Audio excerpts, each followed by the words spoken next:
Dude, all I gotta say, man, 2 for 2. 2 for 2, and yet somehow more gruesome, somehow low-key more horrific. Like, we're on another level for horror this year. Listen.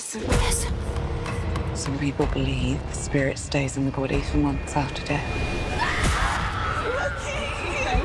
It's working! We can bring her back.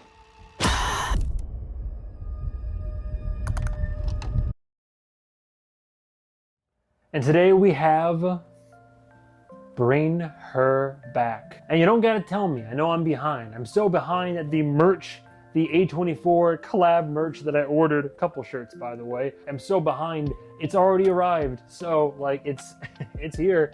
I got the whole, I like it. Got a long sleeve, got the short sleeve with all the spirals and whatnot. Anyway, like, yeah, whatever. I'm an ambassador. Go buy some. I don't know. I got the hand from the previous movie to like bring her back. Maybe the marketing was good enough. Here's the thing. It doesn't have as much like word of mouth and traction, not as deeply ingrained as Talk to Me has at this point, right? Which was their breakout film. By they, I mean the Philippous, which we'll get to momentarily. That being said, it might almost be a better movie, ? It is the second full-length feature film. Once again, A24, back in the right horses here. Usually. First one being Talk to Me. I reviewed it. It's one of my most viewed movie reviews, period. The Philippous, I've been following them since my high school days, back when they made YouTube videos. I got pulled in with the ultimate Nerf gun fight and then went up from there. I think their father worked in the movie industry, so they would often have access to that and were inspired just to make fun videos for YouTube. And after a long career of doing that and some weird, like, RACKA house influencer shenanigans, and decided to actually like make a film, Talk to Me, picked up by A24 at a film festival. 24. I've bought the film. We were initially going to do it with a big Hollywood studio, but their creative notes were just not aligned with ours. They wanted to make it a bit more typical. And even things like filming in Australia, filming with Australian accents, the cast we chose. Yeah, dude, that's awesome. Holy shit. What the hell? That's actually like unreal. Skyrocketed them to like the halls of fame for not only like horror, but just film in general. Like they're like a well-known quantity now in film cinephile circles. Although they could have easily capitalized on Talk to Me with their sequel that's in development called Talk to Me. Instead they were like, okay, well, watch this. We can make a film similar in its themes and tone, but a different film. And boy, howdy, they knocked this one out of the park too. You got Billy Barrett.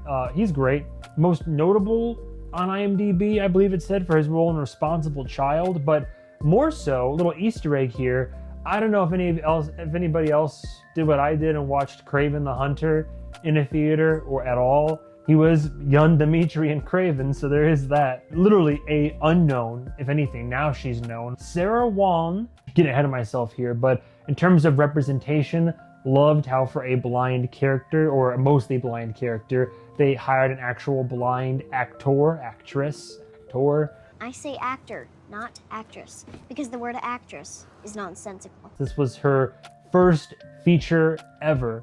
Bravo, bravissimo there, mate. I'll tell you what now, your performance, fair dinkum, it's great. I promise I'm just trying to be fun. The name you probably would know, Sally Hawkins, right? She's been in like horror adjacent stuff before when she's not being recast from Paddington, which RIP, missed her in Paddington, Peru, but in a horror film, like, brilliant. I love her as an actress. Incredible with what she does. And she was great in this. And I think in an interview, the Philippous asked her, like... Well, I was afraid that our energy would be maybe too much. No. Yeah. It's like classy Sally Hawkins and then two Bogans from Anyone Adelaide. knows me and knows I'm not classy. How come you hadn't done like an all-out horror film before? You don't go with genre, you go with writing. And your writing is so... it's just real. It didn't feel like it was one genre or another. It just feels like really good storytelling. Other side note, I want to give him a shout out, but the boy you see on the shirt here, this kiddo plays Oliver Jonah Wren Phillips. Very limited filmography. Again, you know, younger kid, right? It does have a role in that Netflix adaptation of the Sweet Tooth graphic novel series. So everybody that was in this limited cast, smaller cast, but everybody did a bang-up great job, some very endearing performances. What the hell is this movie about? I refuse to give away too much. I mean, if you've seen the trailer, all you know is that there's like brother and sister, and they at some point are now in the company of Sally Hawkins' character, who appears to be a foster mother of some type, fostering this kid here you see on my shirt, standoffish, like Omen-esque, Children of the Corn wannabe, I don't know, seems unnerving. But all you hear in the voiceover is like, this kid, clearly something's up with him. I don't know if Sally Hawkins is all there herself, but a lot of symbolism in the film, symbols, and she keeps saying, you know, oh, I've spoken to an angel. I've spoken with an angel. It's a beautiful angel. It does beautiful things. We can bring her back. We can bring her back. We can bring her back. Maybe some type of like necromancy's at foot. Who knows? But I want you to go into this movie, as with any really good movie, as blind as possible, and you tell me what you thought about the whole thing.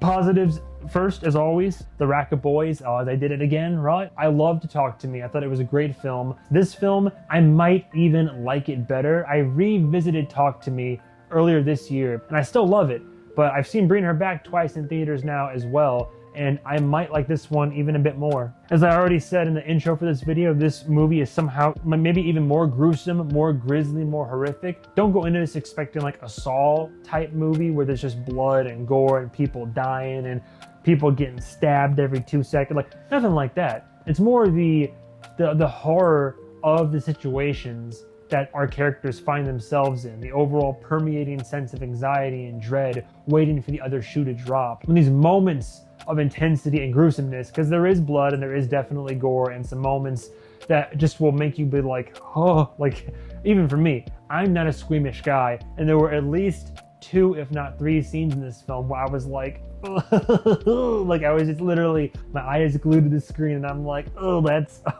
rough. But the movie earns the gruesomeness. It's not just depravity and horrific situations for the sake of it. It's all very much a part of the story. It's diegetic to the narrative. It's conducive for the format of a horror film. It all fits it together so well. Pacing, tension, anxiety, direction. As always, these boys really kind of know how to add their own personal flair to this. It never feels gimmicky. It feels like there's purpose in its direction. They don't hold the audience's hands. They don't spell things out. There's literally elements of the film that I missed until I went through a second viewing, and then some things made sense. And I was like, oh my God, that's why this person said this or did that. What I prefer in my narratives in any film, the show don't tell philosophy.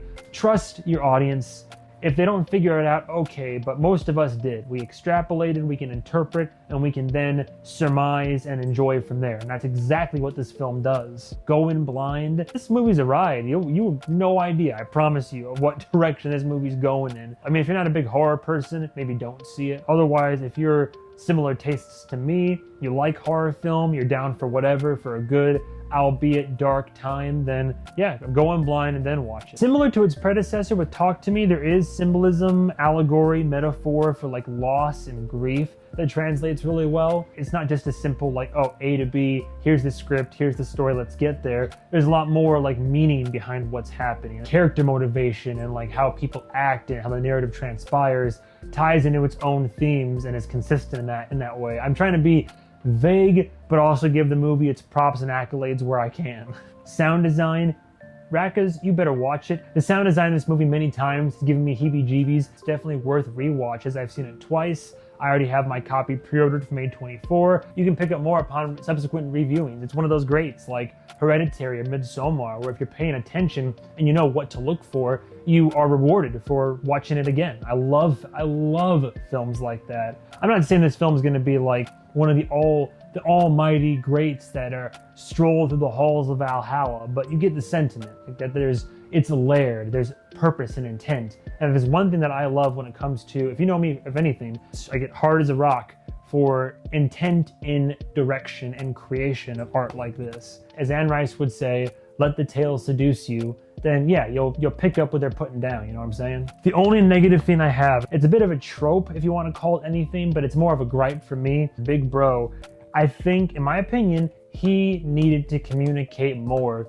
And that's one of my big ones in horror, is a lack of communication. It's one thing if you communicate and somebody doesn't believe you or somebody twists those words, and that also happens in this film. But the more important thing is there's moments where like he just flat out is not saying what has happened to him or is happening. He's just not communicating as well as he should be throughout the duration of the film. And the relationship he has with his sister is stronger than I think he gives it credit for. I think if he just trusted his sister more, even though she's younger, it's a very tricky situation. I get it, but I don't agree with it. That's pretty much all that there is to it. Like mostly positives, like one little negative nitpick gripe. I couldn't recommend it more. I loved it maybe even more than Talk to Me, and I still love Talk to Me. I love both their films. I can't wait to see Talk to Me, whatever they do next. For all those reasons and more, I would gladly and comfortably give Bring Her Back a low 5 out of 5. A low 5 out of 5.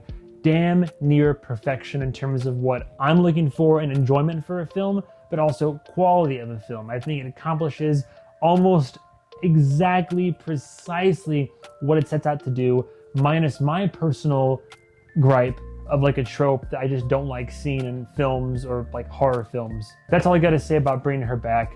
Thank you guys and gals so much for watching. Stay tuned for the next movie review that I do. Have a good day, have a good night, and as always, talk to me and I'll let you in.